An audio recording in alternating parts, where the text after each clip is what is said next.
לדבר? לדבר. מה כבר יש להגיד? נושא אחד משותף אין לנו. לא תחומי עניין, לא חברים, כלום. מדברים על הילדים ועל שטויות. אני כבר ויתרתי. אז מה? את שומעת אותי מתלונן?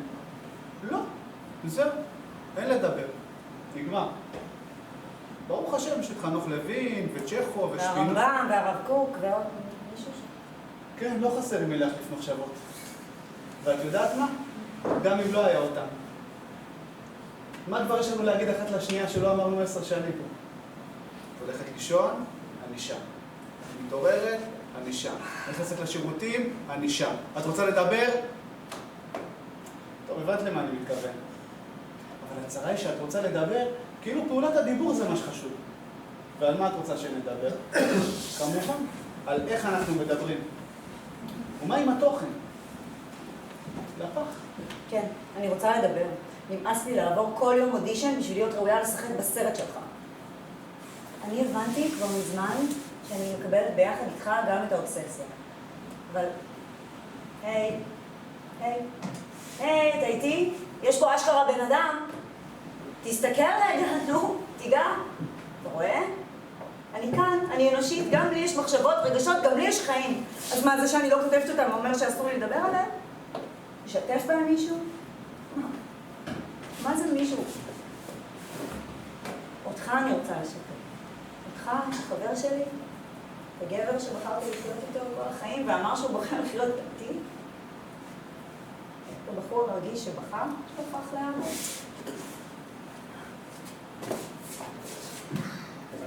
אתה יודע שרק לא מזמן הבנתי למה בלידה הראשונה בכית ובשנייה לא? הבנתי, אבל לא הייתי בטוחה. אבל עכשיו, אחרי הנאום הזה שלך פה, אני ספק בכלל.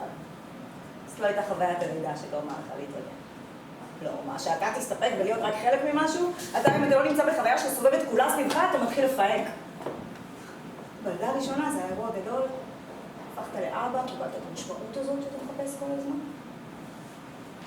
בלידה השנייה קיבלת בסך הכל עוד ילד. לפחות יצאו לך 2 בנים, אה? אפילו המציאות לא מתעסקת איתך יותר מדי. פוחדת שגם עליה תתהפך יום אחד. אני מסתכל עליך, אני שומע אותך, אבל אני לא מאמין לך. את לא רוצה לדבר. לא באמת. את רוצה את המבט, את רוצה את המגע, את רוצה את החיוך שאני לך שזה בסדר ושאני מבין ושמותר לך. לא אני אומר מותר. מגיע לך. מגיע לך להיות ילדה בת 6 ולקבל את החיים שכולם הבטיחו לך.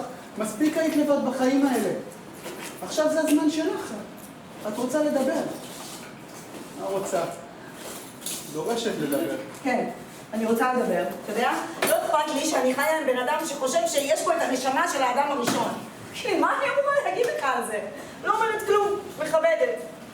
התחלת להיעלם לנו כל שבת ב3 שעות לבית כנסת, לא אמרתי מילה. תקעת איזה חתיכת פלסטיק על הכפתור במקרר שלא ידע לקרוב, לא אמרתי מילה. אחרי זה תלית מזוזות בכל הבית, לא אמרתי מילה. כן, אתה יודע, אני רוצה לדבר. אני מתה לדבר. אבל איפה אתה ואיפה לדבר? איפה אתה בכלל? אז עכשיו אני צריך להגיד לך תודה על זה שאת לא אומרת לי איך לחיות את החיים שלי? תודה רבה באמת. ומה את חושבת? שאני לא מזהה את הזלזול בעיניים שלך בכל פעם שאת תופסת אותי באמצע תפילה? שאני לא מריח את הבחילה שמתפתחת לך בבטן בכל פעם שאת תופסת אותי קורא ספר תורה? את לא מכבדת אותי בשבילי. את מכבדת אותי כדי שאני ארים לך על זה שאת מנסה. כל מה שאת רוצה ממני זה את הכל הכבוד שלי. זה הכל. תסתכל עליי שנייה. בבקשה, תצא מהענן האפור הזה שנכנסת אליו בשנתיים האחרונות ותסתכל עליי רגע. תפסיק לפחד כל הזמן שתאבד את השפיות שלך. אתה לא שם. אתה לא שם ואני גם לא פוחדת שתגיע לשם. אני שונאת את המעברים האלה שלך בין העולמות. רגע אחד, אתה כאן איתנו? רגע אחד, אני לא יודעת איפה אתה בכלל. אז תשאלי. תשאלי. את כל כך פוחדת מהעולמות האלה, את כל כך נזהרת. השלום שלך זה לא שלום, זה בדיקת דופק. קודם מסתכלת מהדלת, בודקת באיזה מצב צבירה אני נמצא, ורק אז מורידה את האוזניות מאוזניים, ורק אז שואלת מהדלת, שלום? אני אומר שלום, אני סבא שלך. ואז מתחילה חקירה. היית בבית, לא היית בבית, עבדת או למדת, התאמנת או כתבת. כאילו החיים שלי הם מטרד. עוד מטלה שאת צריכה להבין איך את מתמודדת איתה עכשיו? יכול להיות שאני חוששת לשאול אותך מה שלומך, לא יודעת. אבל בוא, זה לא שאתה מחכה שאני אשאל. אתה ברוך השם, מנגב את שלומך יפה יפה, כן? מכניס אותי לכל מיני נושאים על שיחות שאין לי מושג בכלל מה אתה רוצה מהחיים שלי, ואז אתה מתעצבן שאני לא מקשיבה או שאני מנסה להחליף נושא. אז מה, אז אני לא מבינה שום דבר, לא בקבלה ולא במיסטיקה ולא בהיסטוריה, פילוסופיה או בספרות. אז מה? בגלל זה אסור לי לדבר? לפעמים אני חושבת שאין שום דבר שאני יכולה להגיד שיכול באמת לעניין אותך. בוא, זה לא שאין לי סיפורים. אחרי 10 שנים בטיפול נמרץ ובמחלקה פנימית, ואחרי שהשמעתי 5 מחזורים באוניברסיטה וילדתי 2 ילדים, היי, נו, עשיתי משהו בחיים האלה. אתה לא חושב? את כן. די, סליחה, אני לא התכוונתי להגיד שאתה לא עושה כלום. אוקיי? אתה מנסה? זה הכי חשוב, לא? מאמי, תקשיב, אני שמחה שיש לך כאלה רמות של תשוקה בחיים, ושאתה חי כאלה רמות של רגש ושל מחשבה, אבל היי, בינתיים אני כאן למטה. אני מחכה שפשוט תנחת לרגע אחד, פשוט תהיה. תראי איך שאת הולכת על ביצים לידי. איך אפשר ככה לדבר? את מכבדת את האמונה שלי, את מכבדת את הכתיבה שלי, אבל הדברים האלה לא מעניינים אותך. לא באמת. מתי פעם אחרונה קראת משהו שכתבתי? ואני לא מאשים אותך. את לא חייבת לקרוא. גם לא חייבת לדבר. בשביל מה? בשביל מה? בשביל לדבר צריך תשוקה, צריך מסתורים, צריך פרפרים, צריך סקרנות. אני ערף מה צריך, אבל אין לנו את זה. ובואי אני אגיד לך משהו, אני לא רואה שלמישהו בסביבה שלנו יש. 10 שנים, מה מדי? זה הולך ללמוד. פעם הייתי נוסע אליך. הייתי נכנס לאוטו, ונוסע שעה בכביש מהיר כדי להגיע אליך.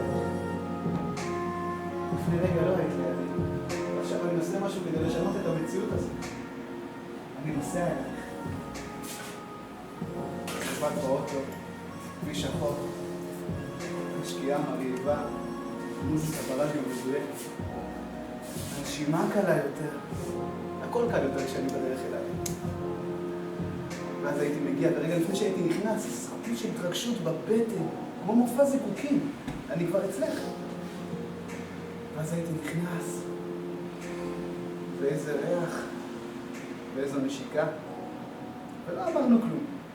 לא היינו צריכים, אין לנו הכל. אחרי שהיינו שוכבים, היינו אוכלים, ואני הייתי נכנס להתקלח, ואת היית מחפשת לנו סרט. הייתי מגיע ליומיים, וידענו שיש לנו את כל הזמן שבעולם. אבל עכשיו, כשיש לנו את כל הזמן שבעולם, כל מה שאת רוצה זה למלא אותו. ובמה? במה? לדבר. אתה מבין שאני יוצרת את עצמי עכשיו, נכון?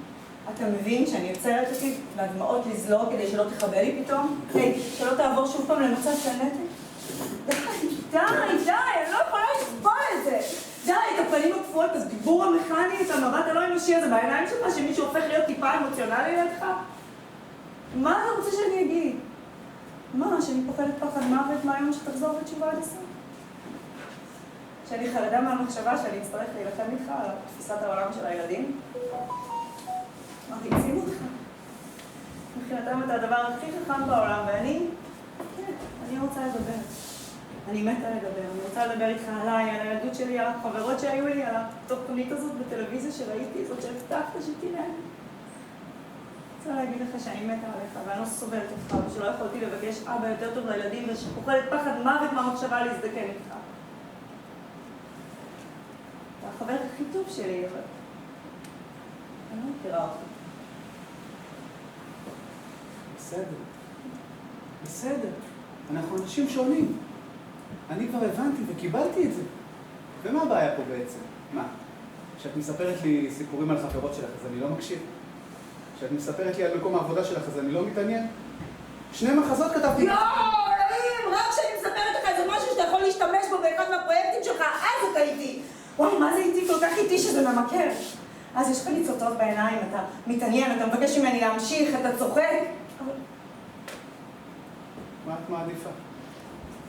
שאני אשב בשקט ואצבור תסכולי ואצבור ואתן למפלצת שבתוכי לגדול עד שהיא תתפוצץ עלייך? כמו בהתחלה? את אומרת שאת מסתכלת עליי ושאת לא מזהה אותי? את אומרת שאת רוצה לדבר? אבל לפעמים כל מה שאני רוצה זה לצרוח עלייך הכי חזק שאני יכול, או לברוח ממך הכי רחוק שאפשר. אבל אני לא עושה את זה, נכון? אני נשאר. מה עוד את רוצה? אני רוצה להפסיק להיות אפורה בחיים שלך. אני רוצה להפסיק להרגיש שאתה איתי רק כי אתה פוחד להיות לבד. מה עשית ממני? מה זאת שאמורה לשמור על הדלת של החדר שלך סגורה כדי שאתה תוכל לשבת שם בשקט ולצלול על סיפורים שאתה מספר לעצמך? די, פשוט תפתח את הדלת. בשביל מה? בשביל מה? כדי שתגידי לי שעשית תחביב? איך אני אמור לחיות עם מישהי שרק מחכה שהשיגעון של בעלה יעבור? שהוא יתיישר? שהוא יתייאש?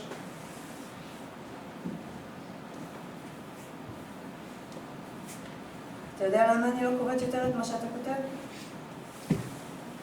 פעם שהיית כותב, היית כותב מהלב, מהנשמה, הרגשתי כאילו מישהו תופס אותי ומטביע אותי בתוך המילים שלך. היום אתה כבר לא כותב ככה.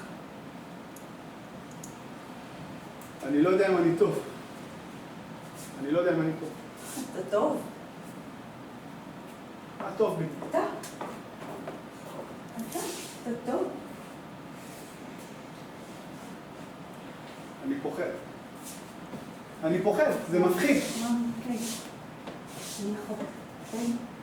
אנשים מתים לי מול העיניים כל יום, אני יודעת, אנחנו לא יכולים לדעת אף פעם מה יהיה, אבל אני רק רוצה שהזמן שלנו כאן, עכשיו בלחץ, שהוא יהיה אמיתי.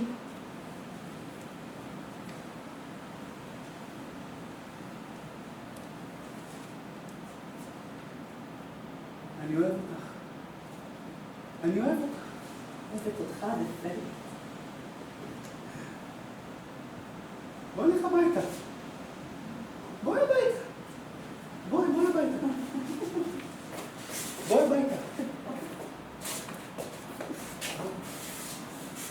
בואי הביתה, מה אנחנו צריכים את כל זה? חבל על הכסף.